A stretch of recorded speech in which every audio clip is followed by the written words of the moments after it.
एक घना जंगल था जहां सूरज की किरणें भी मुश्किल से पहुंच पाती थी। उस जंगल के किनारे बसा था एक छोटा गांव था जहां लोग अंधविश्वास और रहस्यों में डूबे रहते थे। इस गांव में रहती थी रानी, एक 22 साल की जवान लड़की। रानी की खूबसूरती गांव में मशहूर थी। लंबे काले बाल, चमकती आंखें और उसका शरीर ऐसा कि हर कोई उसकी ओर देखने को मजबूर हो जाए। खासकर उसकी भरी हुई छाती लोगों के बीच चर्चा का विषय थी।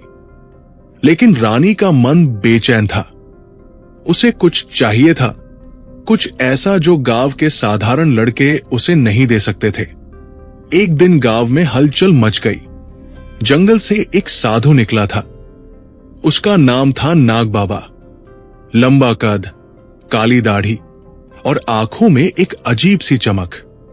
उसकी देह मजबूत थी और गेरुए वस्त्रों के नीचे उसकी ताकत साफ झलकती थी। लोग कहते थे कि नाग बाबा के पास तांत्रिक शक्तियां हैं और वो जंगल में अकेले रहता है। गांव वालों ने उसे नदी किनारे एक टूटी हुई कुटिया में ठहराया। रानी ने उसे पहली बार नदी पर देखा जब वो पानी लेने गई थी। साधु की नजर उस पर पड़ी और रानी का दिल धड़क उठा। उसने सोचा, ये आम इंसान नहीं है, इसके पास कुछ खास है। उस रात रानी सो नहीं पाई। उसकी आंखों के सामने नाग बाबा का चेहरा घूम रहा था।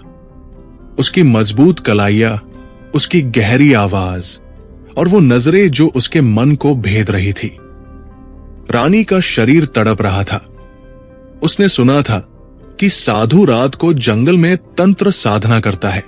उसने ठान लिया कि वो नाग बाबा से मिलेगी, चाहे कुछ भी हो जाए। अगली रात जब गांव सो गया, रानी ने अपनी सबसे पतली साड़ी पहनी जो उसके शरीर को उभारती थी और जंगल की ओर चल पड़ी। रानी के भीतर यह सवाल आया, क्या साधु उसकी चाहत को समझेगा या उसे ठुकरा देगा? जंगल में अंधेरा था, सिर्फ जुगनुओं की रोशनी और दूर से आती उल्लुओं की आवाजें। रानी डर रही थी, लेकिन उसकी चाहत उस डर से बड़ी थी। उसने देखा, एक चट्टान के पास नाग बाबा ध्यान में बैठा था।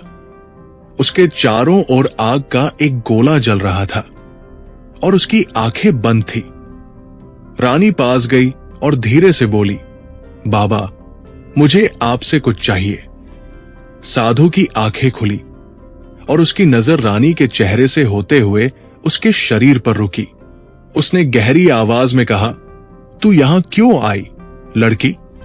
ये जगह तेरे लिए नहीं है। रानी ने हिम्मत जुटाई और कहा, मुझे शांति नहीं चाहिए बाबा, मुझे वो चाहिए जो कोई और नहीं दे सकता। नाग बाबा ने उसे दूर जाने को कहा, लेकिन रानी नहीं मानी। उसने साधु के पास जाकर उसका हाथ पकड़ लिया। साधु ने उसे झटका, लेकिन रानी की आंखों में एक जुनून था। उसने कहा, आप साधु हैं, लेकिन मर्द भी। मेरी प्यास को बुझाइए, वरना मैं यहां से नहीं जाऊंगी।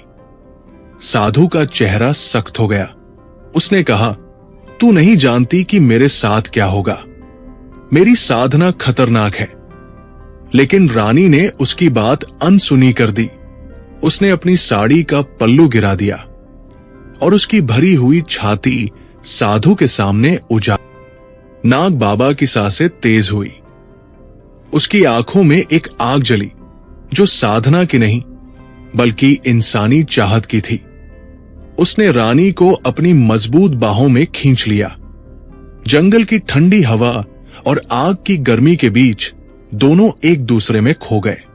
रानी की तड़प और साधु की ताकत का मिलन ऐसा था जैसे कोई तांत्रिक अनुष्ठान। ये जबरदस्ती से शुरू हुआ, लेकिन धीरे धीरे दोनों की सहमति में बदल गया।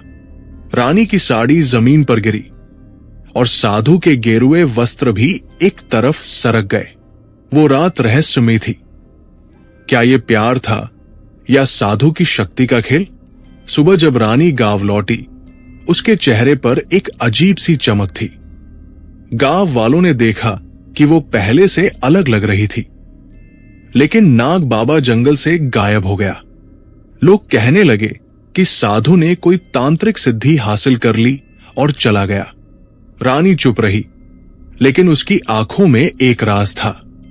कुछ दिनों बाद गांव में अफवाह फैली कि रानी के घर से अजीब सी आवाजें आती हैं। क्या साधु की शक्ति उसके साथ रह गई थी? कहानी यही खत्म होती है, लेकिन सवाल छोड़ जाती है।